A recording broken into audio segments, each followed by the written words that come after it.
Les caves profondes du massif central saharien nous racontent une histoire qui a commencé il y a plus de 6000 ans.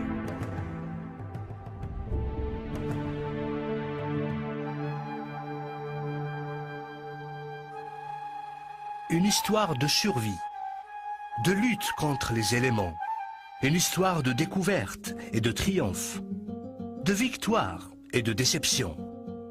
L'histoire d'un peuple qui a su capter l'essence de son identité, de la plier à volonté pour la protéger contre les menaces du temps.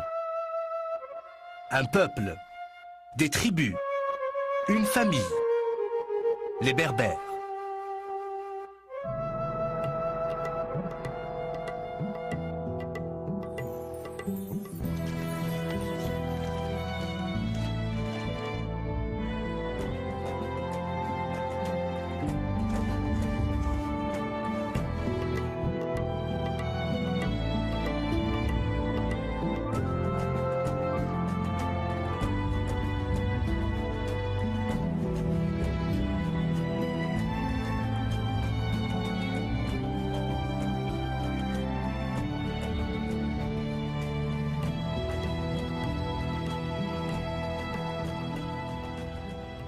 Nous ne savons toujours pas qui, dans l'histoire, a utilisé le terme berbère pour indiquer les populations indigènes d'Afrique du Nord. Peut-être les Grecs, en les désignant d'étrangers, ou encore les Romains, les appelant barbares. Ce que nous savons, c'est que chaque tribu portait et porte encore un nom propre à elle. Alors que l'ensemble de ces tribus s'identifie au terme Imaziran, homme libre, un nom qui sauvegardera leur place dans l'histoire de l'humanité. Les historiens sont confus sur les origines de ce peuple, si fier et si tenace. Seraient-ils les autochtones de ce pays, comme semblent l'indiquer les stèles et les fresques murales, ou encore un mélange d'immigrants et d'autochtones? Les chercheurs, les anthropologues, les archéologues en général, qui ont fait des études approfondies sur l'Afrique du Nord, ont trouvé que de tout temps, en remontant à 5000, 8000, 10 000 ans, cette terre était toujours habitée. Et on ne voit pas de peuple ayant émigré d'ailleurs pour s'installer sur cette terre. Donc les Berbères ne viennent de nulle part. Ceci dit, ayant un rivage assez long de 3000 km avec la Méditerranée, donc tout le bassin méditerranéen a conflué vers l'Afrique du Nord, et on a vu aussi bien les Phéniciens comme premiers arrivants en Afrique du Nord, ensuite les Grecs, ensuite les Romains, même les barbares des Vikings étaient venus jusque-là, puisqu'il y a eu les Vandales à un moment donné qui étaient arrivés en Afrique du Nord. Donc l'Afrique du Nord a subi, ou plutôt bénéficié, des brassages humains de toute la Méditerranée. Qu'ils soient autochtones ou pas, une chose est cependant certaine, les Berbères ont occupé l'Afrique du Nord depuis plus de 6000 ans. Sur une terre qu'ils adorent, ils demeureront un peuple fier de sa culture et de son héritage. Un peuple qui, malgré les invasions, à travers les millénaires, a su garder et maintenir sa langue et son identité, l'identité berbère. Ce n'est ni la présence, ni encore l'absence de frontières qui aurait réussi à unifier ou à séparer le peuple berbère, puisque ce peuple, de toute son histoire, n'a jamais connu d'unité politique. Les diverses tribus ne s'alliaient que devant un ennemi commun. L'envahisseur, une fois le danger parti, chaque tribu reprenait sa vie, propre à elle. Que ce soit en Libye, en Tunisie, au Maroc ou en Algérie, Les Berbères qui s'étaient bien établis comme bergers et fermiers retournaient chez eux, dans leurs villages et forteresses qu'ils avaient érigés très loin dans les montagnes, vers les pics les plus inaccessibles. Certains ont trouvé refuge dans les îles Canaries et l'île de Djerba. Aujourd'hui, leurs descendants continuent à vivre dans ces régions lointaines.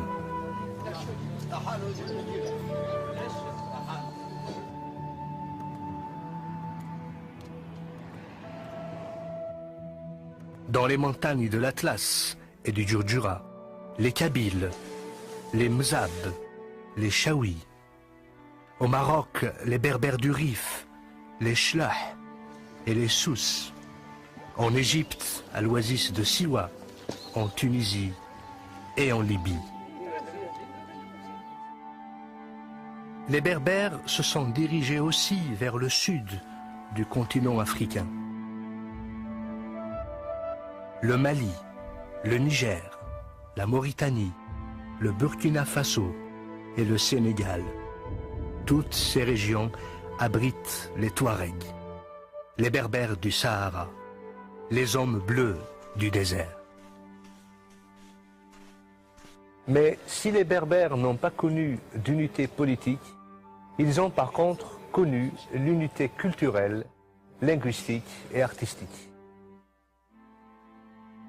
Dans les signes géométriques qui garnissent leurs poteries, leurs tapis, leurs bijoux, signes mystérieux et inconnus qui cachent une histoire commune. L'histoire d'un homme, d'une femme, d'un peuple, l'histoire des Berbères.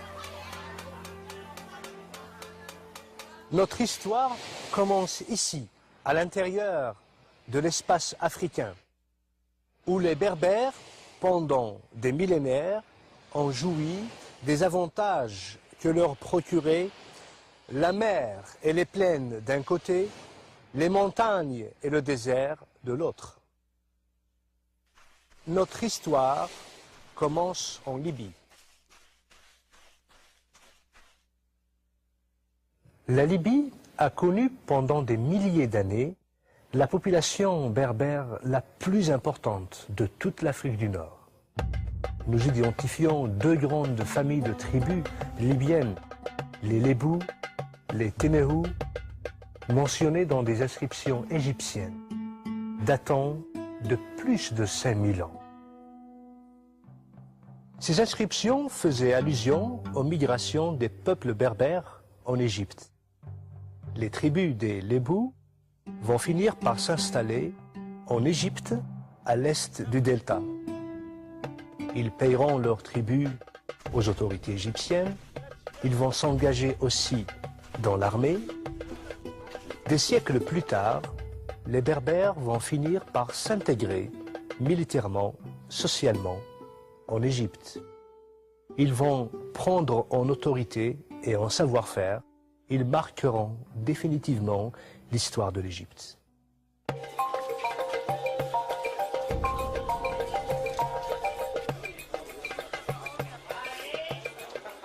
L'Égypte est aujourd'hui un pays cosmopolitain qui comprend une population urbaine et agricole.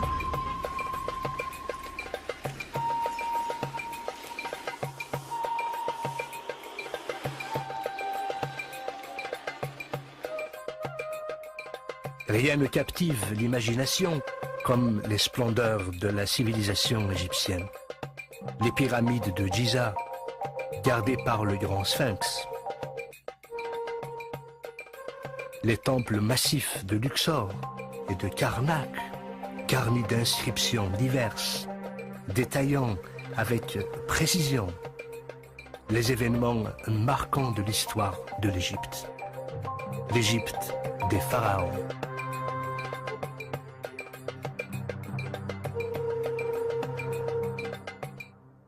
C'est grâce aux documents égyptiens anciens que les ancêtres des Berbères, installés à l'ouest du delta, nous sont connus. Il y a les Tehenou et les Temehou du 3e millénaire les Lebou et les Machewesh du 2e millénaire. Mais comment les Berbères ont-ils réussi à se constituer en véritable puissance, qui a même réussi au début du 1er millénaire à se rendre maître de l'Égypte?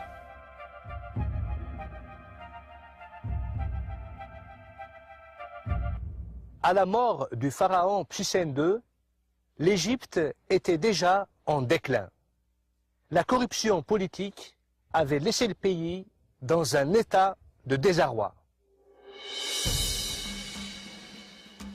C'est durant cette période que Sheshonq Ier est parvenu au trône, mettant fin à la 21e dynastie et marquant le début de la 22e, la dynastie libyenne. Sheshonq n'était pas étranger à la cour royale. Général en chef des armées et conseiller personnel de Pharaon, il avait complètement gagné sa confiance. Il avait même épousé sa fille, Matka. De son beau-père Psusen II, Sheshonq avait hérité d'un royaume déjà affaibli. Mais Sheshonq n'était pas un homme à se laisser faire. Il a d'abord décidé de mettre les affaires du pays en ordre, en limitant l'influence des prêtres qui avaient abusé du pouvoir royal. Pour s'assurer de leur loyauté, il nomma son fils, Iyuput, comme grand prêtre d'Amon.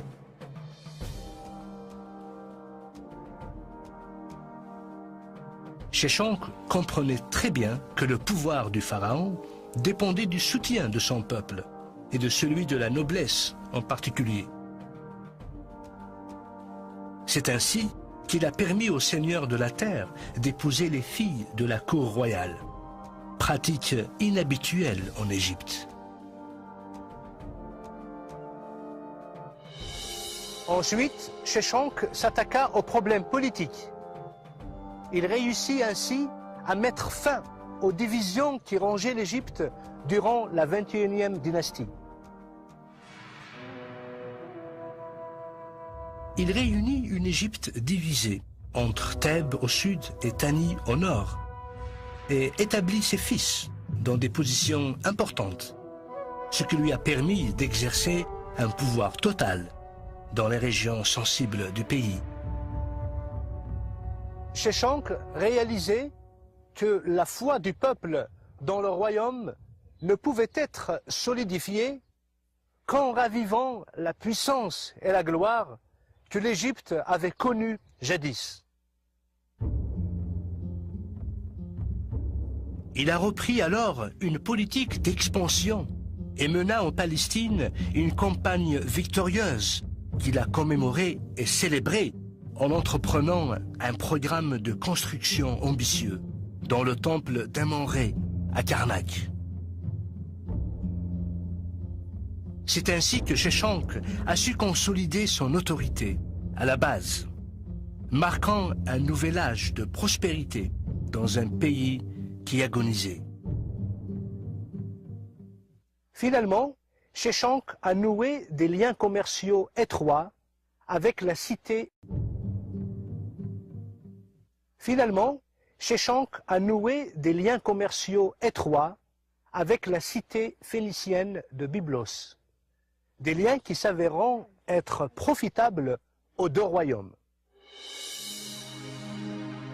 Sheshonq est mort en 924 avant Jésus-Christ, après un règne de 21 ans, laissant derrière lui un pays prospère.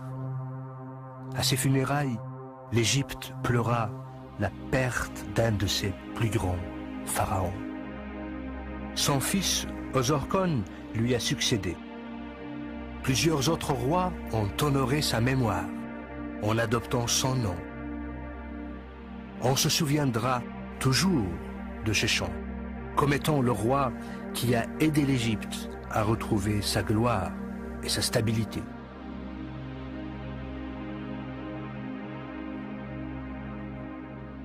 Si Sheshonq est le roi berbère qui a profondément marqué l'histoire de l'Égypte, d'autres rois aussi illustres vont marquer définitivement l'histoire de l'Afrique du Nord. 5 rois berbères vont passer de l'histoire à la légende.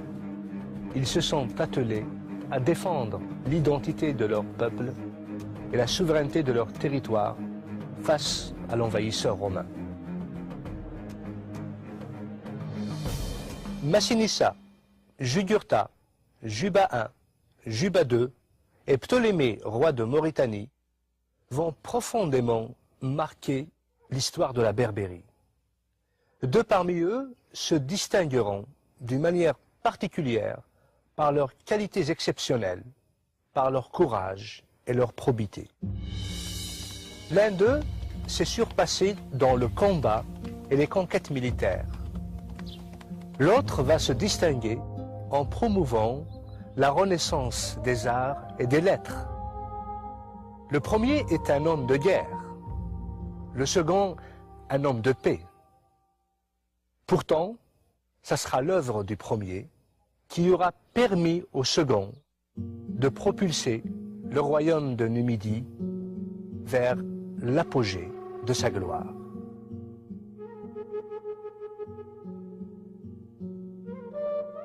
Je me trouve aujourd'hui dans la ville de Carthage. Carthage est une ville qui a joué un rôle primordial dans l'histoire des Berbères. La Carthage d'aujourd'hui est une ville en ruine, des ruines qui datent de l'Empire romain. Mais la vraie ville de Carthage, la Carthage phénicienne, est ensevelie sous les décombres romaines. Pourquoi? Parce que pendant 4 siècles, Carthage avait défié la puissance de Rome. Au 8e siècle avant Jésus-Christ, les Berbères et les Carthaginois ont établi des relations amicales. L'Afrique du Nord regroupait 3 royaumes berbères. Les Maures à l'ouest, les Masaciles au centre et les Massiles à l'est. Carthage, quant à elle, est devenue un centre de savoir et de culture. Une ville digne d'éduquer les princes et les rois. Ce n'est donc pas du tout surprenant que le roi berbère Massile Gaïa ait envoyé son fils Massinissa afin qu'il y poursuive ses études. Là-bas, Massinissa recherche une éducation d'aristocrate et par la même occasion tombe amoureux de Sophonisbe, la fille du général Asdrubal, nièce du général carthaginois Hannibal. Ces 2 jeunes gens décident de se marier, union qui ne manquera pas de solidifier les relations entre le royaume massile et Carthage. Malheureusement, un nouveau conflit éclate entre les Romains et les Carthaginois avant que le prince berbère et la princesse carthaginoise puissent célébrer leurs noces. À la demande du grand Hannibal, le roi berbère Gaïa envoie son fils Massinissa à la tête de l'armée massile prêter main forte aux Carthaginois en Espagne. Au combat, Massinissa reçoit une nouvelle tragique. Son père est décédé et son oncle a usurpé le trône. Massinissa ne tarde pas à réagir. Il débarque immédiatement dans le pays des morts, dont le souverain lui fournit une escorte de 4000 cavaliers. Coup de théâtre. L'oncle de Massinissa, à son tour, meurt. Son fils, Lacumaces, lui succède. Trop jeune pour le trône, son tuteur Mazétul va prendre à charge les affaires de l'État.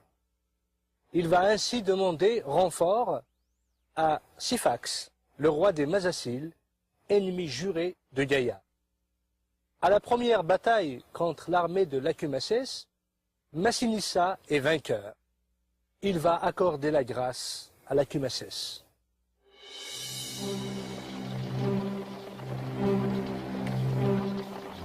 Cependant, les renforts de Syphax arrivent. Battu et blessé, Massinissa fuit en se jetant dans une rivière.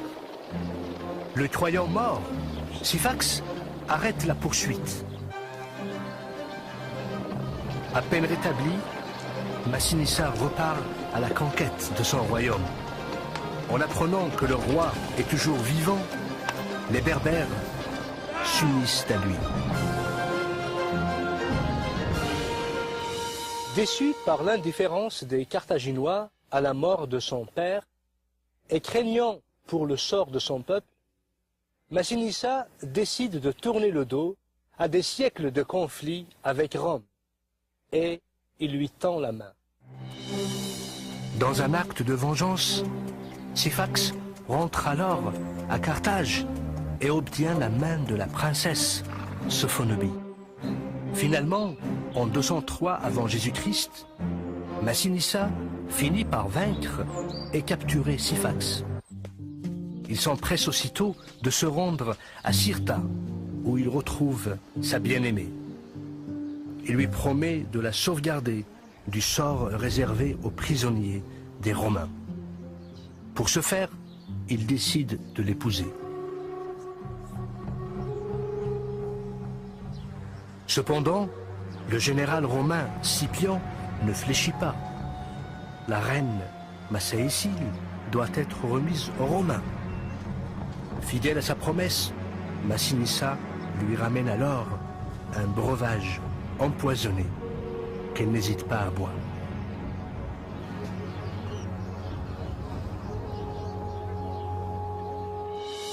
Le jour suivant, devant l'assemblée des troupes, Scipion décerne à Massinissa le titre de roi et lui remet la couronne et le sceptre. Durant les 53 années de son règne, Massinissa va s'occuper à organiser et à enrichir son royaume. À Cirta, la nouvelle capitale du royaume, il va installer une cour royale digne des monarchies hellénistiques. Cirta va devenir un centre prospère du royaume massile. Cependant, Massinissa ne va pas négliger le reste du pays. Il va développer l'agriculture. Avec sa stratégie et son savoir-faire, l'Afrique du Nord va devenir le grenier à blé de Rome. Il bâtira ensuite une puissante flotte marchande et militaire. La flotte marchande garantira une économie stable au pays. Celle militaire garantira la sécurité des frontières. L'œuvre de Massinissa est considérée grandiose. À sa mort, son royaume s'étend de l'Algérie jusqu'en Libye. En guise de reconnaissance, le peuple élèvera en sa mémoire un temple à Douga.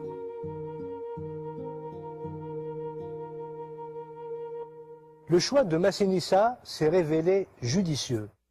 Au printemps de l'année 146 avant Jésus-Christ, après sa victoire finale contre Carthage, Rome s'est installée en Afrique. Sur les ordres de Scipion, Carthage, la ville la plus prestigieuse d'Afrique du Nord, a été complètement détruite. Ses murs rasés, sa population exterminée, son héritage effacé à jamais. Déclaré par les Romains, interdit aux hommes pour l'éternité. Cependant, l'essence de Carthage ne mourra pas. C'est pourquoi les Romains ont décidé d'annexer les territoires qu'elle dominait. C'est ainsi que Rome